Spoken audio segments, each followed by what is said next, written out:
بنی الاسلام علی خمس، اسلام کی بنیاد جو ہے وہ 5 چیزوں پر ہے۔ اسلام کے 5 ستون ہیں جن پر اسلام کی عمارت جو ہے وہ کھڑی ہے۔ نمبر 1 شہادت اللہ الہ الا اللہ وان محمد رسول اللہ۔ نبی علیہ الصلوۃ والسلام نے فرمایا کہ اسلام کی بنیاد 5 چیزوں پر رکھی گئی ہے، ان میں سے پہلی چیز ہے لا الہ الا اللہ محمد الرسول اللہ، اور دوسری چیز نماز پڑھنا، اور تیسری چیز روزہ رکھنا، اور چوتھی چیز زکوٰۃ دینا، اور 5ویں چیز حج کرنا جب کہ حج کی انسان طاقت رکھتا ہو۔ یہ اسلام کی 5 بنیادی چیزیں ہیں جن کو نبی علیہ السلام نے خود بیان فرمایا۔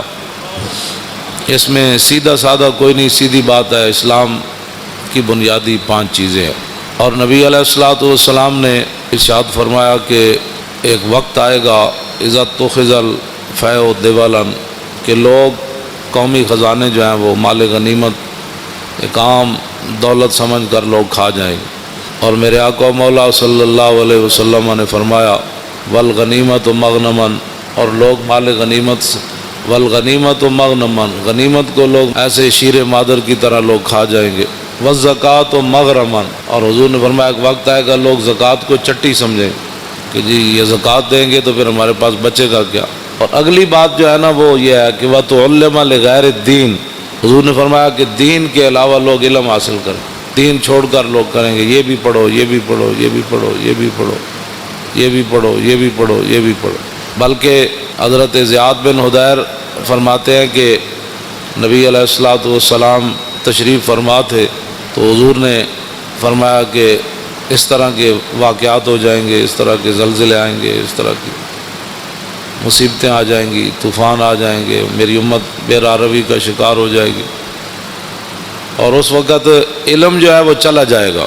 حضرت زیاد بن حدیر کہتے ہیں کہ میں نے عرض کی کہ علم کیسے چلا جائے گا، علم تو نہیں جائے گا، کیف یذهب العلم، حضور علم کیسے چلا جائے گا، نحن نقرأ القرآن، ہم نے قرآن آپ سے پڑھا ہے، وَنُقْرِئُ أَبْنَاءَنَا، ہم اپنے بچوں کو قرآن پڑھائیں گے، وَيُقْرِئُ أَبْنَاؤُنَا أَبْنَاءَهُمْ إِلَىٰ يَوْمِ الْقِيَامَةِ، فرمایا قیامت تک ہمارے بچے، پھر ان کے بچے، پھر ان کے بچے، پھر قیامت تک وہ قرآن پڑھاتے رہیں گے، علم کیسے چلا جائے۔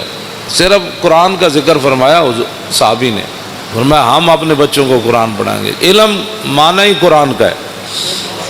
ہاں، جس بندے کو قرآن نہیں آتا اس سے بڑا جاہل کون ہے کائنات میں۔ جس بندے کو دیکھ کر بھی جو ہے وہ 1 گھنٹہ سپارہ لگاتا ہے پڑھنے کے لیے، تو اس بندے کو کیا پتہ ہے کہ وہ سورہ بقرہ کا کیا معنی ہے،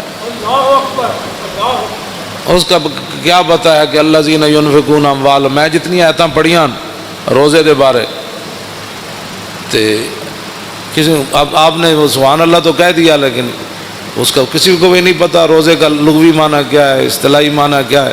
مجھ سے ایک بوڑھی عورت نے پوچھا مسئلہ، اس نے کہا کہ عورتوں کے جو خاص ایام ہیں اس میں روزے کی قضا ہوتی ہے، اس کی عمر 60 سال کے قریب ہو، تو میں نے کہا ہوتی ہے، اس نے کہا مجھے تو آج تک کسی نے بتایا ہی نہیں، میرے تو 60 سال کے اندر میرے اتنے بچے ہوئے، میری شادی ہوئی تو 14 سال 15 سال کے بعد تو میں بالغ ہوئی، تو اس کے بعد یہ جتنے بھی کم از کم جو ہے 46 سال بنتے ہیں، 46 سال کے اندر میں نے تو ایک بار بھی رمضان کے روزوں کی قضا نہیں کی۔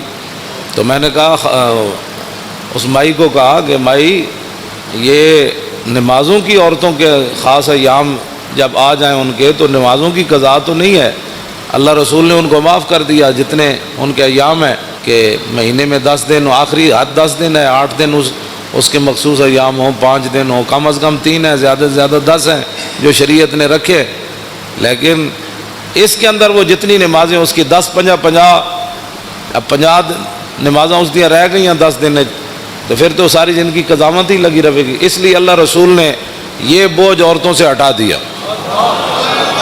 میں نے کہا روزے آتے ہیں صرف سال میں 1 بار، اور وہ زیادہ سے زیادہ 10 قضا ہوں گے، کم از کم 3 ہوں گے، ان کی قضا تو شریعت میں ہے۔ میں نے کہا میں نے تو نہیں کیے، تو میں نے کہا آپ نے نہیں کیے تو یہ تو آپ کا اپنا قصور ہے، آپ کریں۔ میں کہا اب کیسے کروں، 46 سال کے روزوں کی قضا کیسے کروں گی؟ یہ صورت حال ہے مسلمان، یہ پاکستان کی بات ہے۔ ظاہر ہے ہر بندہ تو مفتی ہے، تو جب شریعت کا مسئلہ بتایا ہی کسی نے نہیں عورتوں کو۔ میں نے ایک بار کہا کہ مردہ جو ہے وہ اس کا روزہ نہیں ٹوٹتا۔ پوری محفل میں ایک بندہ کھڑا ہو گیا، کہنے لگا جی ہم سب کو سمجھ نہیں آئی کہ مردہ کس کو کہتے ہیں۔ اب جس قوم کو یہ لفظ بھی نہ آتا ہو مردہ اس کو کہتے ہیں جو بچے کو دودھ پلائے۔ دودھ اگر کوئی عورت اپنے بچے کو پلا دے روزے کے دوران تو اس کا روزہ تو نہیں ٹوٹتا۔ تو جس کو لفظ مردہ کا بھی پتہ نہیں ہے کہ مردہ کا معنی ہوتا ہے دودھ پلانے والی عورت، تو وہ بندہ کہنے لگا جی مردہ کیا ہوتا ہے۔ تو یہ میں ایک دو مثالیں، ویسے ہی میں تو اپنا جو پڑھا ہے وہ بیان تو میں ہر جگہ کرتا رہتا ہوں، لیکن حقیقت یہ ہے کہ اس قوم کے اندر علم کی اتنی کمی ہے۔ اقبال کہتا ہے واہ ناکامی متاع کارواں جاتا رہا، اور کارواں کے دل سے احساس زیاں جاتا رہا۔ کہنے لگا کارواں لٹتے ہیں قوموں کے، پھر قومیں کھڑی ہو جاتی ہیں، پھر لٹتے ہیں، پھر قومیں، لیکن اقبال کہتا وہ قوم کبھی بھی نہیں کھڑی ہو سکتی جس کے دل میں احساس زیاں ہی جاتا رہے۔ ہاں وہ قوم کبھی بھی نہیں کھڑی ہوتی کہ جس قوم کے دل سے احساس زیاں جاتا رہا، کہ الحمدو سے لے کر والناس تک جس قوم کو یہ بھی نہ پتا کہ الحمدو سے لے کر والناس تک اللہ نے اپنے حبیب کی عزت کی کتنی آیتیں نازل کی ہے، گستاخ رسول کی سزا کس کس کو قرآن کی آیت میں موجود ہے، اور وہ بھی اٹھ کر بات کرتا ہے کہ ممتاز قادری نے قانون ہاتھ میں لی۔